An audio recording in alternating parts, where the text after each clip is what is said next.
Why are we punishing ourselves and sticking in careers that no longer serve us? I just want the listeners to understand, you have the choice and you can choose to do something that actually feels good. I'm Amy Jo Martin. Welcome to the Why Not Now show.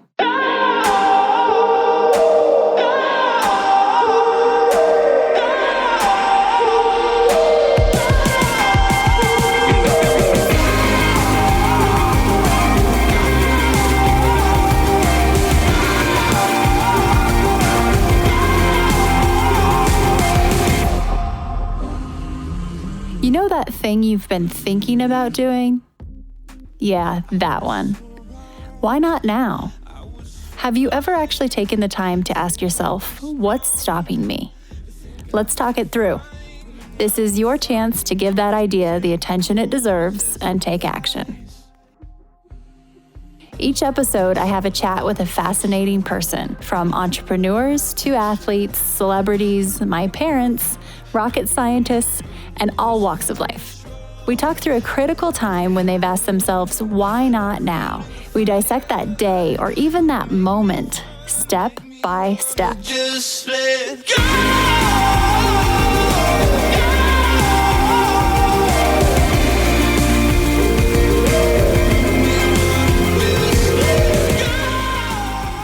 Today, we have my friend Regan Walsh on the show.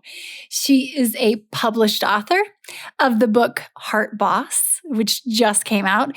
She is a graduate of the Renegade Accelerator program. She's an executive coach, and she's simply one of my favorite humans. One of Regan's goals when she entered the Renegade Accelerator was to publish her first book. That actually happened this past week. Heart Boss is out. We do talk about it in this episode. What does it even mean to be a heart boss? And how Regan arrived at that term, how her journey has taken her on a path that always leads her back to her heart. She has had self-inflicted stress, unsatisfying busyness, and plenty of needless striving. And as she puts it, women are doing it all. We're running companies, we're nurturing marriages, raising kids, volunteering on boards, and still making Pinterest perfect cupcakes for the class party. Thank you very much. However, we're exhausted. And a lot of the times, Regan is helping women, whether it's executives from Nike or Wall Street, go from asking the question, is this it? And shifting that into creating a life where you're saying, no, this is it. I can't speak highly enough about Regan and her mission, her value in helping other people navigate through those similar situations. And I really hope you check out Heart Boss. It's become one of my new favorite reads. It's edutainment, entertainment, and education rolled into one. And without further ado, here is Regan.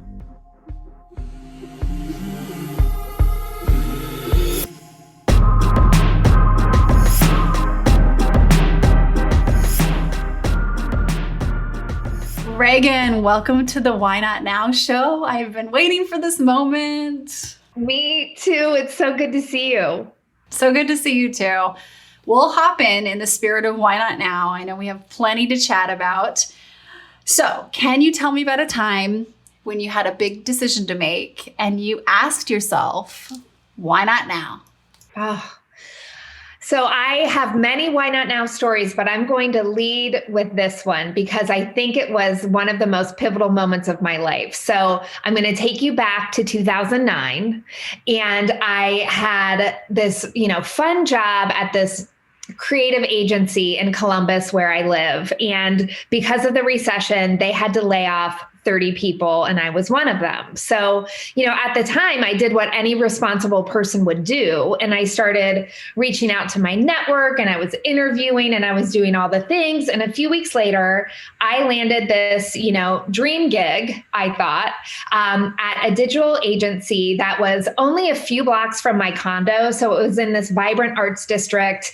It was one of those old warehouses with exposed brick, and you bring your dogs to the office, and they're, big candy jars, and it's super fun. Everyone is really smart and fun who works there. So I started the job on a Monday, really full of life, eager to begin this new chapter. And on Tuesday, a little bit less eager, feeling a little deflated, right? Going back to this office. Wednesday and Thursday night, I was miserable. And I remember picking up the phone on my walk home from work, calling my dear friend Miguel. And I was like, Miguel, I cannot stand this job. And he said to me, you have worked too hard to get where you are today, because he knew I was doing a lot of internal work and I wanted to do something with meaning. And he said, you can't quit that work yet. You can't turn your back on yourself. And so on Friday morning, I found myself walking to work. And I remember I was wearing like these adorable boots and jeans and a cute little jacket because it was November and the leaves were changing and the air was crisp and it was a perfect fall morning. And I knew where I was walking into was a windowless conference room to sit on a 4-hour conference call about women's hair care products, which I don't know anything about and I don't care about. Like I did not want to promote women's hair care products in the digital space whatsoever. So 2 hours into this 4-hour call, I got up and it was like I was on autopilot. I walked to my new, cube. I turned out the light and I packed up my purse. And then I was like, oh, wait, you need to tell someone you're leaving, because I was like, I am out of here. So I saw my friend who got me the job in the hallway and I said, Michael, I apologize. You're not getting your signing bonus. I'm about to quit this job. And he's like, oh my gosh. I went back to the conference room where I saw, my new boss of 4.25 days. And I said, I don't want this job. I'm sorry, but I'm leaving. And he looked at me and he said, I'm so jealous. I wish I could do the same. So, I was at a point in my life where I was single. I didn't have anybody relying on me. I was betting on myself. I only had myself to take care of. I walked out the door. It was probably 11:30 in the morning. I walked through the park.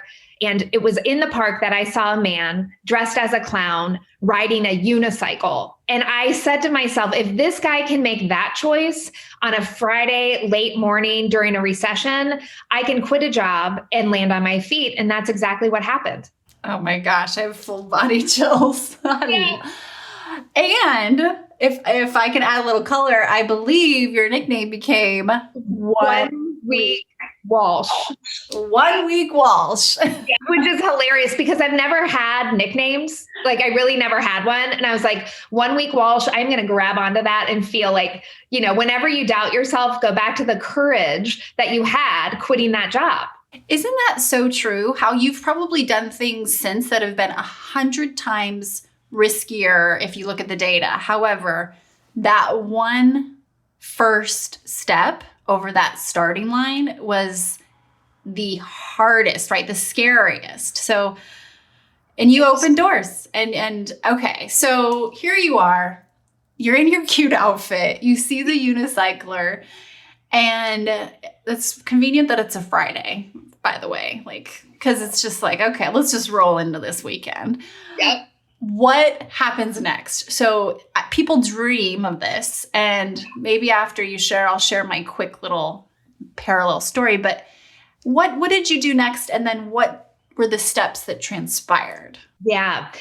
So immediately following, I had a dance party in my condo and just fully celebrated. I called a friend like late afternoon. I was like, I just quit a job. And he's like, that's amazing. So we had cocktails on my porch. Do you remember what music was your first choice? Like what song?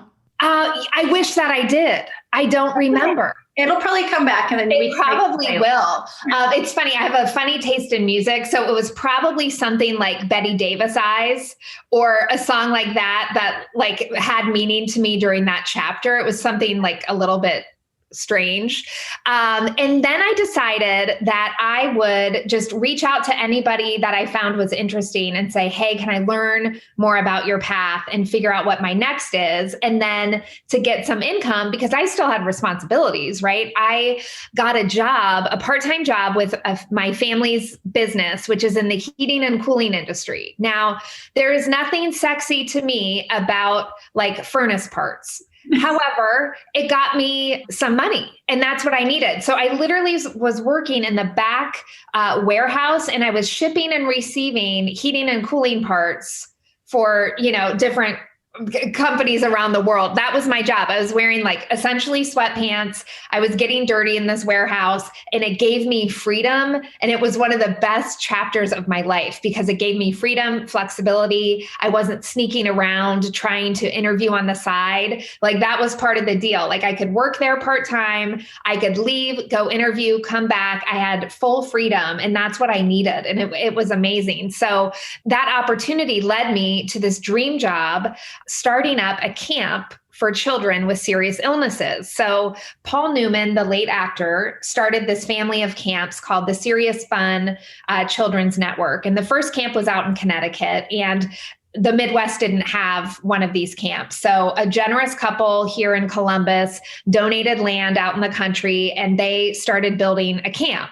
And so when I joined, the camp hadn't opened yet. And my job was to create all of the branding, the marketing, and do the PR to get this camp up and running. And, it was one of the most magical seasons of my life. We were helping children who were so used to being defined by their illness, whether it was cancer or heart disease or kidney disease.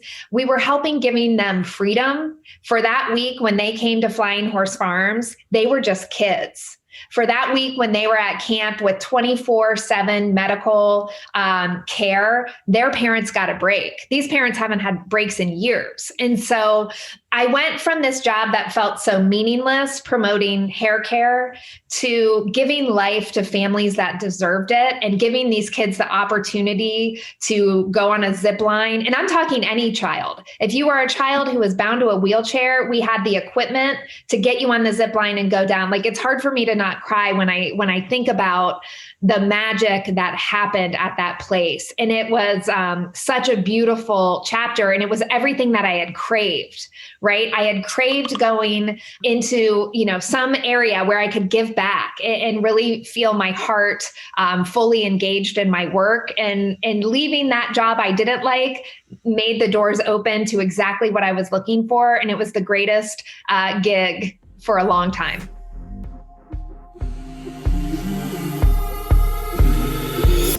Being able to design my own day and do it in the most efficient way is a non-negotiable for me. I'm a bit of a time management nerd, so when I find something that allows me to be more efficient and effective to get the most out of my day, I want to share it with everyone. I want you to head to monday.com/AJM, because here's the scoop. I have a new tool in my productivity tool belt, and it's called Monday. Monday.com. My team and I have never felt more organized, professionally and personally. And my to-do list is no longer the boss of me. I feel more in control because every project, initiative, date, task, they're all captured and organized in one place. And my team is in the loop and involved every step of the way. Monday.com/AJM is where you can find your brand new operating system. Everything has its own home, deadline. You can see the team members associated with the tasks, and it's even color coordinated, so you can easily navigate your own task list. It's amazing. So we all have multifaceted jobs, businesses, and lives. With Monday, you're able to keep all of these components organized in their own compartments. But you're also only one click away from seeing the big picture and how they all integrate together. Creating systems and procedures within your day in business saves a lot of time. For example, my team and I have a dedicated board for this very podcast. Did you know there are 28 steps involved in getting one podcast just to air? It's the same exact process every time, and it's a system. And we have the various key steps mapped out, and they're set up as tasks on our podcast board. And this allows for my team and I to stay in lockstep every step of the way. I've even noticed a decrease in emails and meetings since we started using Monday. So you can head to monday.com/AJM and check out how I use it. One feature I love is that my social media content calendar is built inside of monday.com. I finally have one that I actually use. I like it, and it's embedded into my overall calendar as well. Another feature we use every day is the Google Doc integration. You know, I love a good spreadsheet. I can pull them into Monday.com and edit them right there versus having 97 tabs open on my computer. If how we spend our days is how we spend our lives, then I can't think of anything more important than using the time in our days wisely. Head to monday.com/AJM to start your free trial today. That's monday.com/AJM, which is short for Amy Jo Martin, if that's how you need to remember it. And you'll see how I use it, what's in it for you, and that's where you get your free trial. So if you start using Monday, hit me up on social media. Let me know how you're using it, what your experience is like, and we can swap tips and tricks. I wish I had started using it sooner.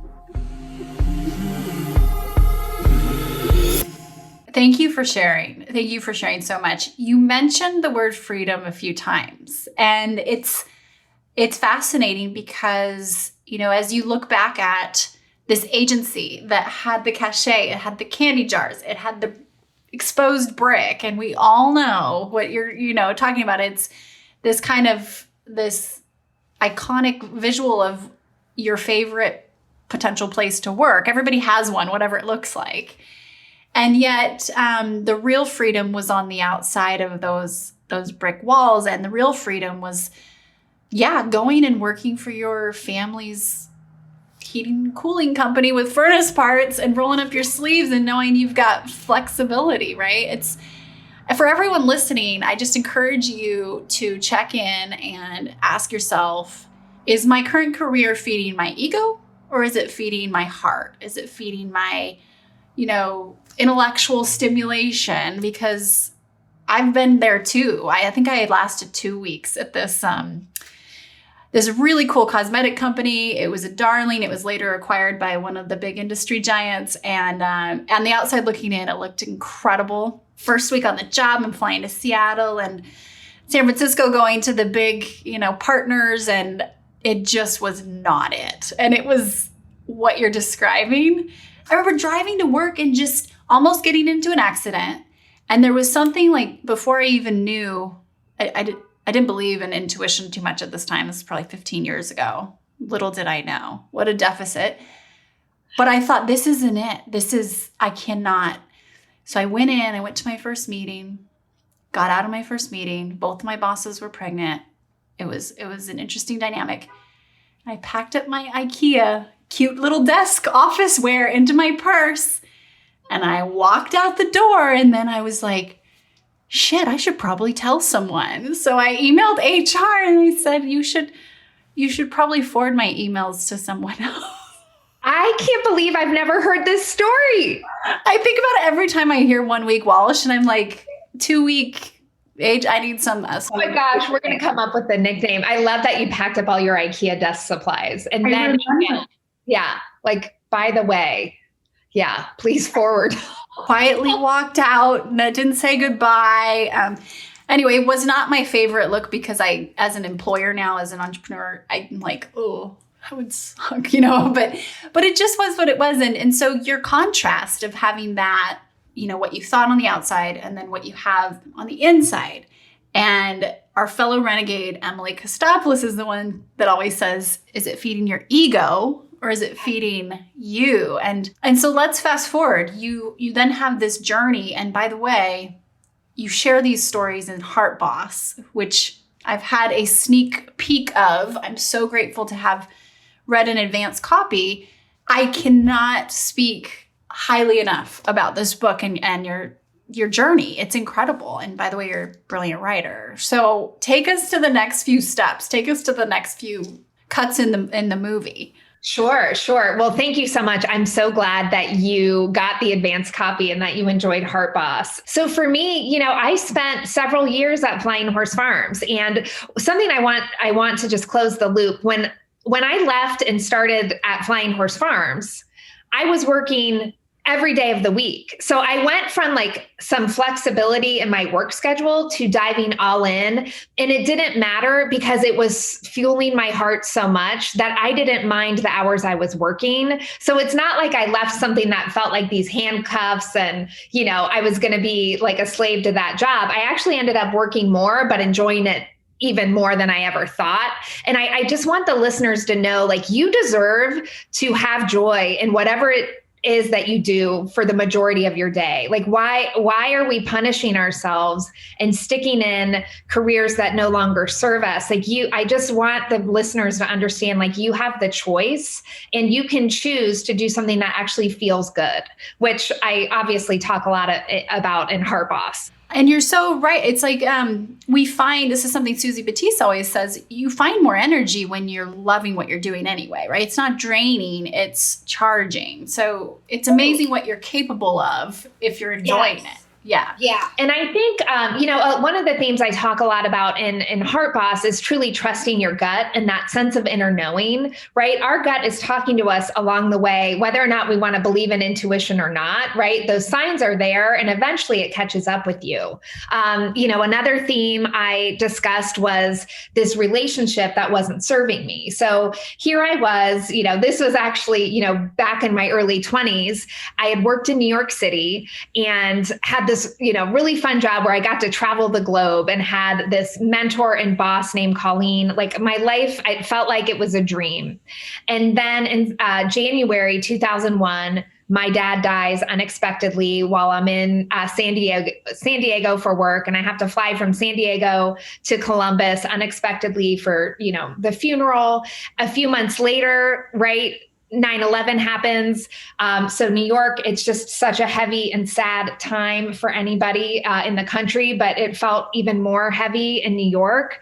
Lost my job. And then I decided to get on Match.com and I started dating, right? And so I'm 24 at the time. And I meet this guy that makes so much sense on paper. He's also, the youngest in a big Catholic Irish family. I'm the youngest of 6. He was the youngest of 5. He was from Ohio. He was from Cleveland. I was from Columbus. And, he was nice. And then eventually he asked me to marry him. And I said yes. And even when he asked me, I knew it wasn't the right choice for me, but I was 24. My friends were all getting married. It was one of those things that you felt you should do. It was a total should, right? You say yes out of fear or obligation. I said yes out of both fear and obligation. He's asking me, I can't say no. I got married and then realized I was living this whole life daydreaming about a different life, right? So I wasn't even participating in the life that I was actually living. I was fantasizing about something that I wanted more. And so trusting my gut and having the courage to say, you know what, I made a mistake and I want out of this marriage. That was actually one of the most proud moments of my life because I was so scared. It was so hard. I assumed I would lose my family, right? Conservative Catholic family. I assumed I would lose friends. I assumed my life would be over. And instead, what happened is my mom had my back. She said, I never quite understood the partnership to begin with, which she had tried to tell me before we got married, but I wasn't going to listen, right? My friends stood by my side. I started living and loving my life in a whole different way. And now I'm living the life that I used to daydream about, right? So I think one of the themes I try to talk about in Heart Boss is that idea of trusting your gut, understanding that you deserve to have what it is you daydream about. And in order to get that, you just need to keep taking the next steps, right? And it's one step at a time. So like thinking back to that moment in my 20s to today, it's just wild to see the plot twists and how like I am so content today. And that wasn't always the case. Oh my goodness. Okay. So I'm going to double down on a few things that you said. First of all, the part about your father in the book was just, oh man, it was incredible the way you tell the story. And then everything that transpired after with 9/11, and I'm almost in tears over here. But you talk often, and just as a friend, I hear you say, and you're guiding women, executives, and all these different people and asking them, are you asking yourself, is this it? ? Like, is this really it? And then you have this way of bringing them around to being able to say, just like you are now, this is it. And it's quite it's a litmus test, right? It's a great question to ask yourself. Am I asking myself constantly, is this it? Is that coming up? Because if it is, this isn't probably it, right? What a good marker and just a little yellow flag. yellow, yellow, yellow, red. So that moment that you shifted and you decided, you know what, this partnership, this marriage, is this it? No, it's not. Do you remember a moment where you were like moving forward, different direction? So the moment for me when I was shifting from my marriage, I had fallen in love with Muay Thai, which is a martial art that's like kickboxing. And my friend Miguel had asked me to join this beginner's class. And I was like, are you crazy? Same Miguel, the same Miguel, right? Yeah. Same Miguel. I only have one Miguel in my life. I love it. And so I started this beginner series. And before you knew it, I just like fell in love with this place, with this school of people who were different colors, different like sexual orientations, entrepreneurs, corporate climbers, like whatever. This space was amazing. And it was the first time in a long time I remember feeling alive.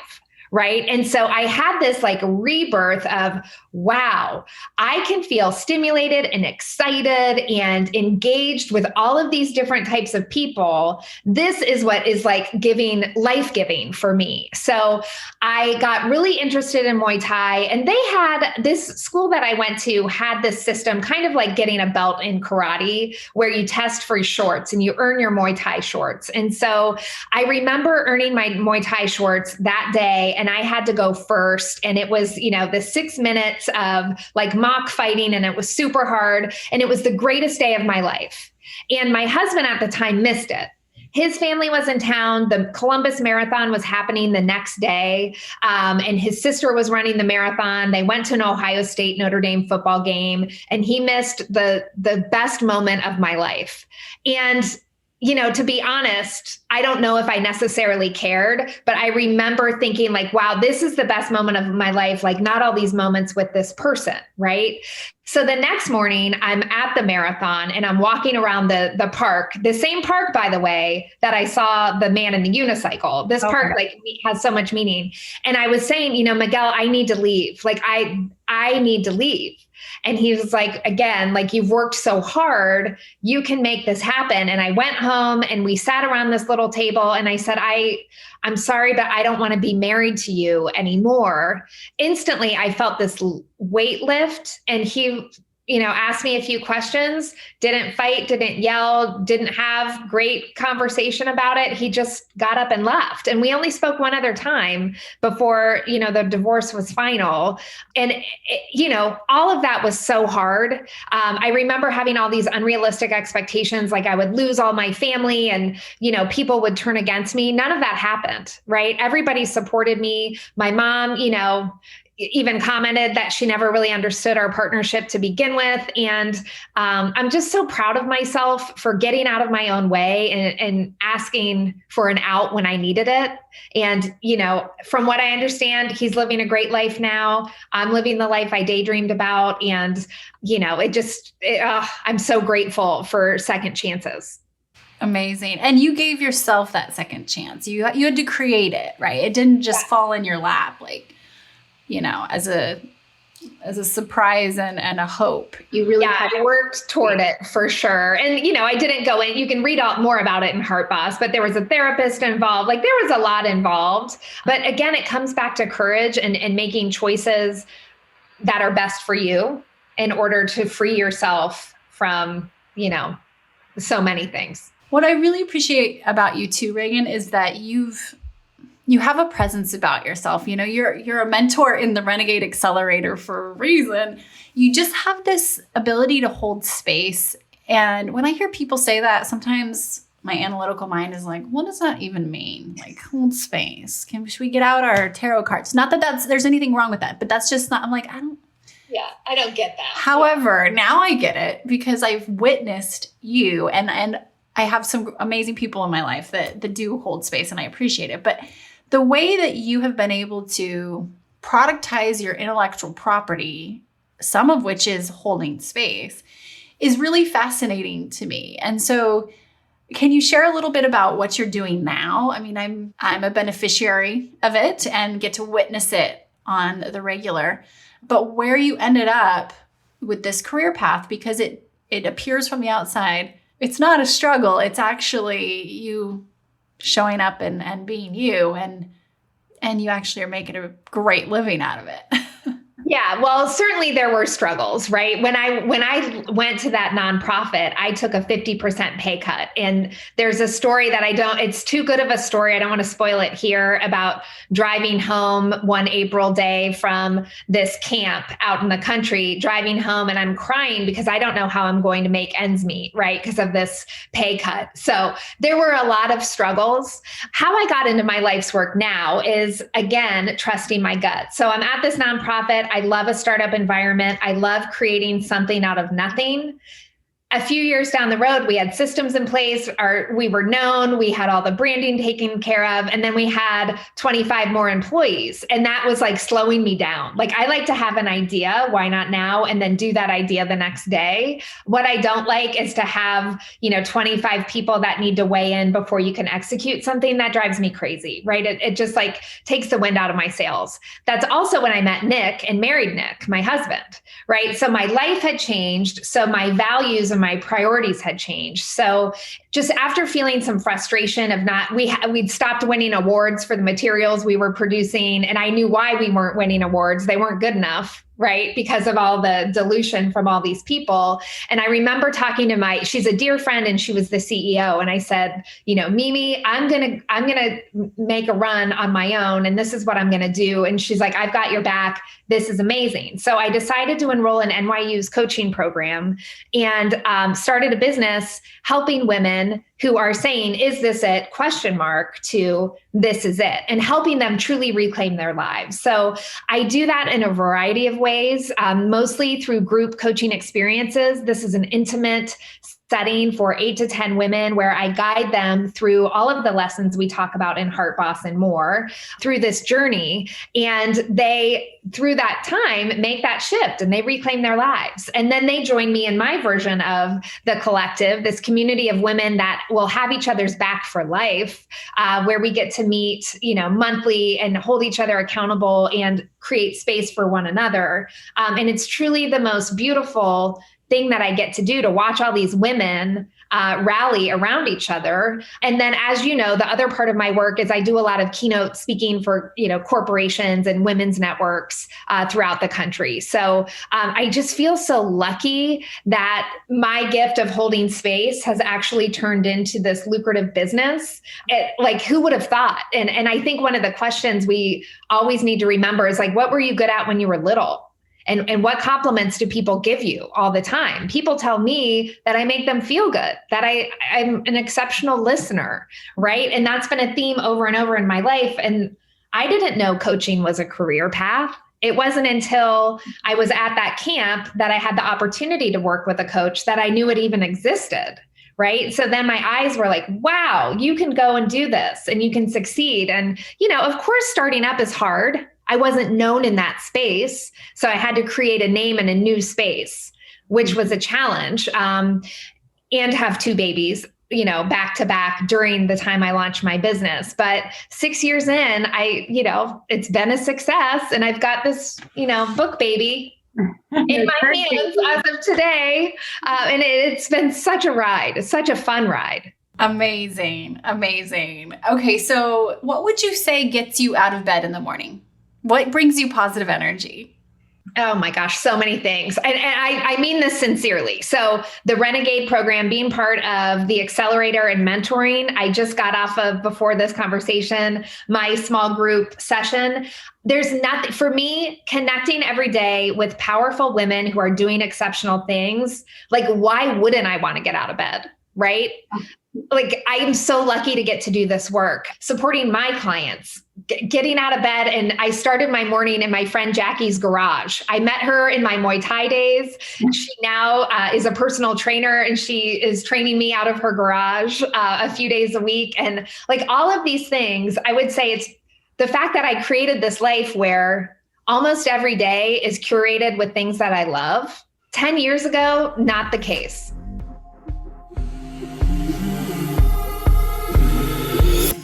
We're going to take a quick break and we'll be right back. I'm hopping in here to tell you about a new discovery of mine. I'm in love, and let me tell you, I've fallen hard. We all like our caffeine in the morning. I look forward to that first, second, and 5th cup of coffee in the morning. But now I exclusively drink super coffee. I'm such a fan that I actually invested in the company, the team, and their culture.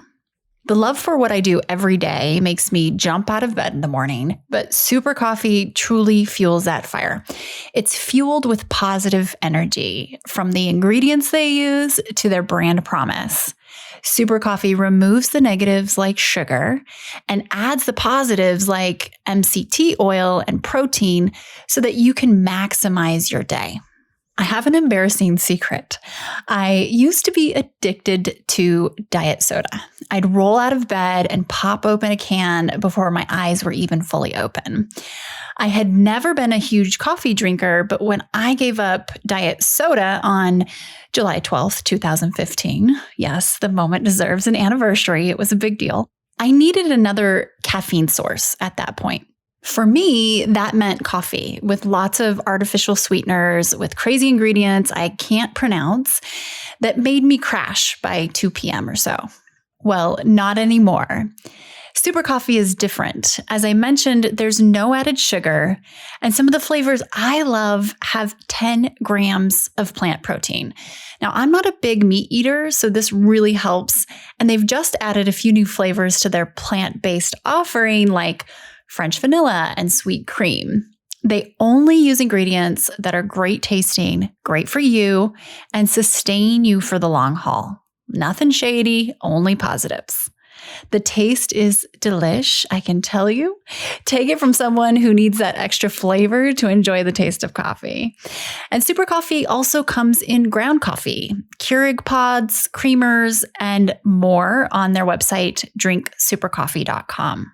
One of the things my team and I love most is that on drinksupercoffee.com, you can shop Super Coffee's wide variety of products based on your dietary needs, including gluten-free, plant-based, Whole30, keto, or even vegan, right there on their website. There's something for everyone. While you're on the site, go ahead and stock up because Super Coffee is hooking up Why Not Now listeners with a 25% discount. Head to supercoffee.com and use the code Why Not Now for your 25% discount on all products.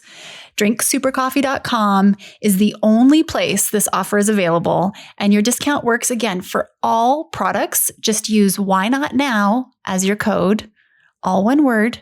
There are no restrictions. I'm an investor in Super Coffee because the founders truly do walk the talk. Yes, their coffee provides positive energy, but so does their company culture. Their founders are 3 brothers who share a work hard and be nice to people mentality, and they spread that throughout their culture at Super Coffee. They know the importance of having diverse perspectives at the leadership level. And you know, I'm a fan of elevating women in leadership. In fact, one of my Renegade Accelerator grads, Jamie Christ, is one of those women.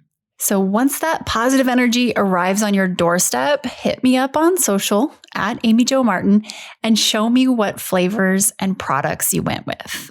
And bonus points if you try one of their seasonal blends. The company is growing quickly, and you'll probably start noticing Super Coffee in your local Walmart, Target, or Costco. They are now in over 30,000 retailers nationwide. To take advantage of your exclusive 25% discount, head to drinksupercoffee.com and enter Why Not Now at checkout. That's Why Not Now, all one word. drinksupercoffee.com is the only place this offer is available, and your discount works for all products, no restrictions. And again, you created this. So that's what I just keep wanting to reinforce is that I always talk about this intersection of where purpose, passion, and skill collide, right? Bliss resides. This isn't something we just go find. We do have to create it, and it takes energy, and it's not easy, right? You're going to hit some friction here and there, but it's amazing. And okay, so you've got a very full life. You've got your 2 children. You've got your 3rd baby now, Heart Boss. You have a marriage and a career. And what's your number 1 productivity tip? Oh, Well, I reference it in the book. So it comes from essentialism, and it's the 90% rule. And so in essentialism, Greg McKeown talks about ranking every opportunity from 1 to 100. Mm-hmm. And if something falls below a 90, if you rank an opportunity as an 88, it instantly becomes a 0. That's a no-go, right?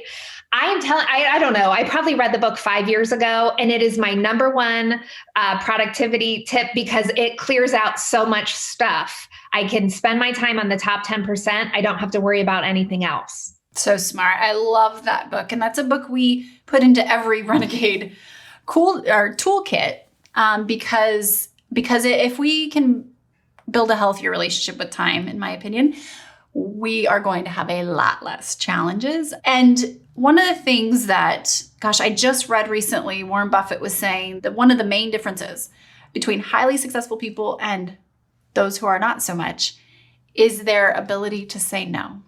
And that 90% is a no. The 10% is a yes. And it's hard. It's hard to do. Mm-hmm. And I've tested it. And it always works, and it always backfires. Like if I remember, it was pre-pandemic, and I said yes to a project that seemed like an incredible opportunity. I would get exposure to potentially 1 million people and blah, blah, blah. And my gut was telling me this is going to be a time suck and not worth it. Even though, they were telling me, oh, this is going to be over in a month. It wasn't over in a month. It was over in 7 months. I basically lost money. The whole thing was so silly, and it was not a 90, but I decided to test the rule, and the rule, blew up in my face and said, I told you so. So just take my word for it. Say yes to only the 10% and no to the rest. Yep, exactly. Because the worst feeling is when you say yes to an 87 and then a 97 comes around the next day and you're like, oh.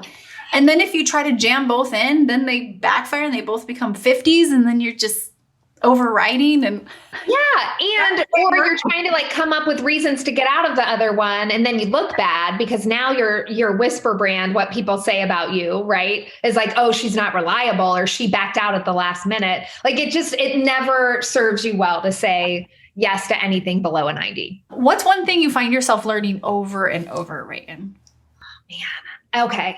And it's funny because I talk about this in the book, and I'm trying to get better at it, but I'm not, but asking for help, right? People want to help other people. It's that's what I do all day. There's nothing I love more than helping connect people and helping people solve problems. I live for that. Now, when it comes for me asking for help, which you've seen, I've done this to you, and then you call me out on it. You're like, what is it you need? Or how can I help you? It's uncomfortable for me to raise my hand and ask for help. It's something that I'm committed to doing more of moving forward, because I know when I ask for it, people always deliver, right? They always want to help you, but they need to know what it is you need or where you're trying to go in order to make it happen. You can't read thoughts. I will help anybody if I can. I need to know what it is you need help with in order to do that. I love it. It's so true. Oh gosh, yes. I love guiding others down those black diamonds, but it has taken a lot of wipeouts to realize I actually need a guide as well. Many guides. There's a moment in the book, and I know that you, just having watched you navigate this journey, going through the Renegade Accelerator, but also just this bubbling of, am I going to write the book? Am I going to really share what I have been through? Which has been a beautiful journey to witness, by the way. I'm so proud of you. There's kind of something that you were considering including or not. And I remember you asking for some thoughts, and that had to do with, really the big ask was clearing it with your husband, right? Yes. Yeah. Okay. Are we able to go here? For sure can. Okay, good. I'm I don't even know if I can beat around the bush anymore. Can we just tell the story? Let's tell the story. So after I left my first husband, right? And I was still going to Muay Thai. I went to the leader of the gym, who's called a crew, KRU crew. She hosted a dinner party, and she invited me because she knew I was in this like moment of transition. And, she had also just broken up with her girlfriend of 5 years. And I just got out of this relationship of 5 years. We go to this dinner party, and it was a Halloween party, and they were going to be the people going to the dinner party were going to another party afterward. I'm not somebody that is creative enough to pull off great costumes, and I don't want to show up in an average costume. So I just didn't dress up. And I show up to the dinner party, and Crew, whose name is Amal in the book, was dressed as a prisoner in an orange jumpsuit. And I show up in a black dress and black boots, and people are like, "What are you?" And I was like, "Oh, I'm her conjugal visit. Like, that's what I am. That's my outfit. This is perfect." And the night goes on, and we have, as many cocktails as are available in our zip code, it seemed. And at the end of the night, she was leaning forward and I leaned forward, and we ended up kissing. And I'm like, how is this happening? How am I kissing a woman, number one, and number two, the crew of the gym? And this is like so wrong. And like, obviously it's a one-time thing. Like, I knew that. Like, I knew that was a one-time thing, which is laughable because that moment ended up turning into a 2-year relationship, right? Which was unexpected for me and for everybody around me. And it was one of those things, Ajo, that I remember trying to contain the story. And I didn't want people to know that I was dating this woman because I didn't know what it meant. Like, I was so confused.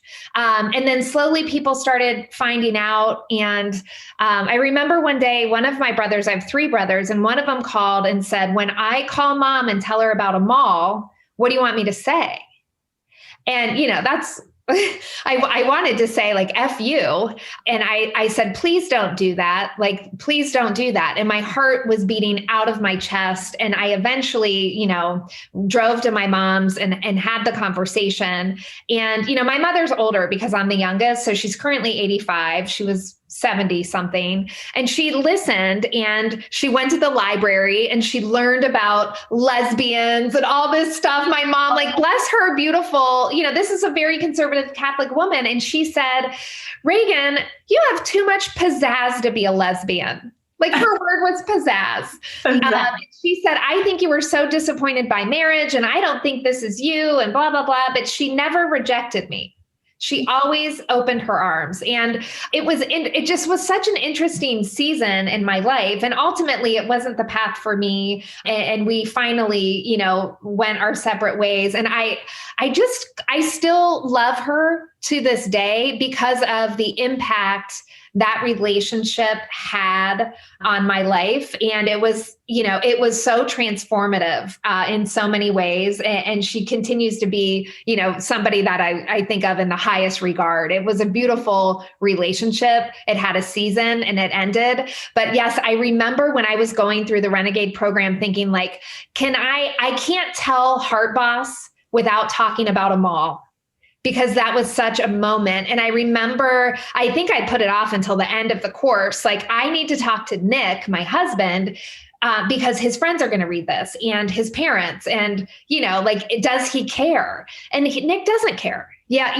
The moment I shared with him, it was like one of our earliest dates. I told him that my most serious relationship before him was with a woman, and he was laughing a nervous laugh. And he's like, "Why are you telling me this?" And I was like, "Listen, I just want you to know everything, because I think you're like the guy for me. And I just need you to know everything about me before this like moves forward." And, when you're with the right people, they love every chapter of your life.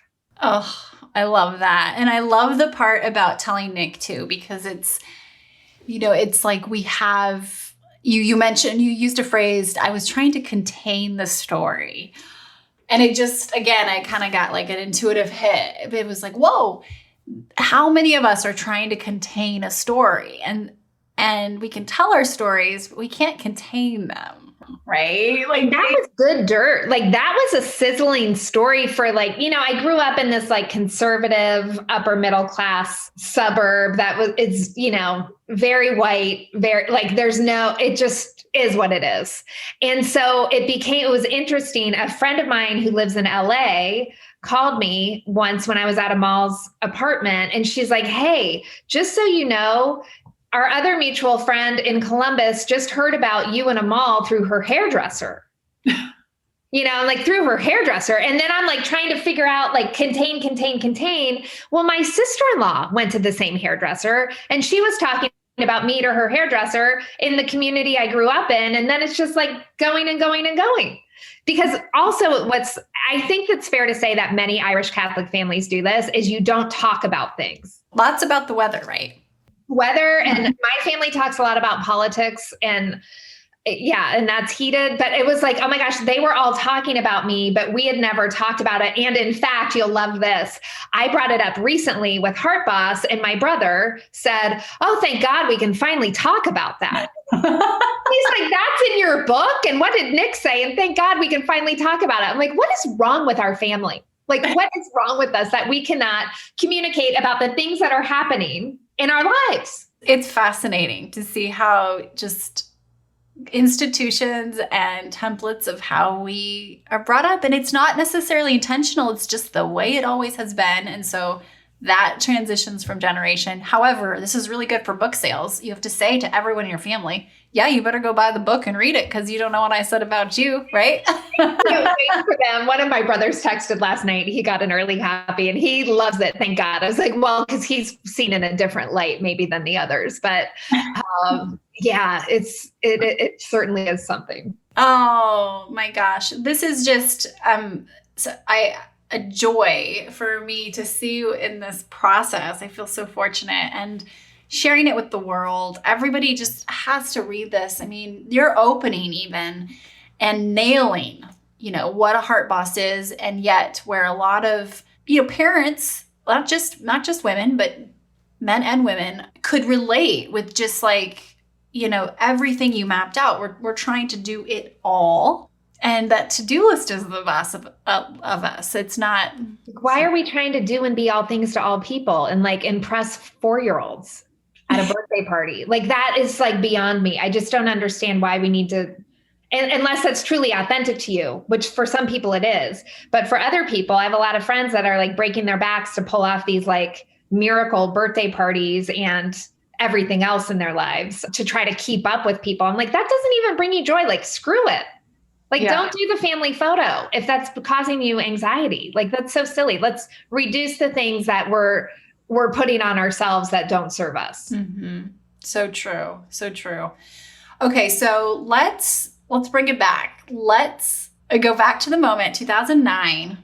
You're walking in your cute blazer with your adorable shoes into the dream job that is not the dream job. It's HE double hockey sticks, probably, because it has no windows.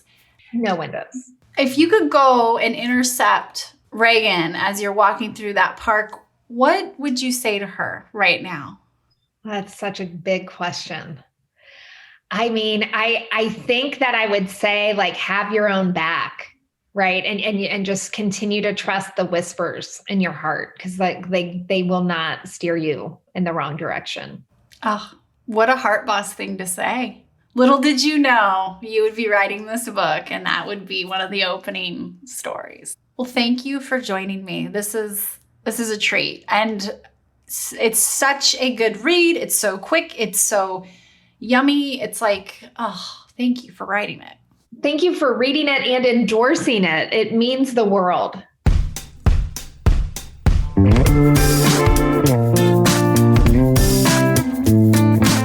Hey everyone, thanks for listening to the show. Hit me up on social media to let me know what you think. I'm at Amy Jo Martin on Twitter, Facebook, Instagram, and LinkedIn. And I want to hear your Why Not Now moments so I can share them on the show. Just send me a note to whynotnow@amyjomartin.com. For show notes and other offers, you can visit amyjomartin.com/whynotnow. And while you're there, don't forget to sign up for my email newsletter for exclusive content and announcements. A big thanks to Rock Salt Music for all of the tunes by the talented John Coggins. And of course, a hat tip to Richard Brewer for editing and producing the show. I'll see you next time. And until then, why not now?